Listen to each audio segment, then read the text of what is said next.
Islamic. Can you tell me something about your view on the current affairs in the Islamic state today? Yes, Bismillahirrahmanirrahim.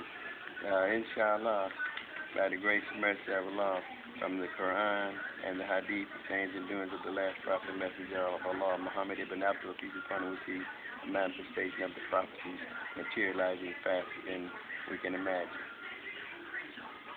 What makes you say that? Well, as we look at the things that the prophet, peace upon him, has prophesied and what Allah has revealed in the Quran in regards to the day of judgment, we see that mankind is rapidly deteriorating under the guise of being other than who he is, and that's one who submits to the will of Almighty God Allah. Instead, he wants to supersede, seeks to supersede his existence by trying to pretend that he is God like Pharaoh of old. Would you consider yourself a radical? By the grace and mercy of Allah, I am Muslim. Would you consider yourself a radical Muslim? There is no such thing as a radical Muslim. Thank you very much, my brother.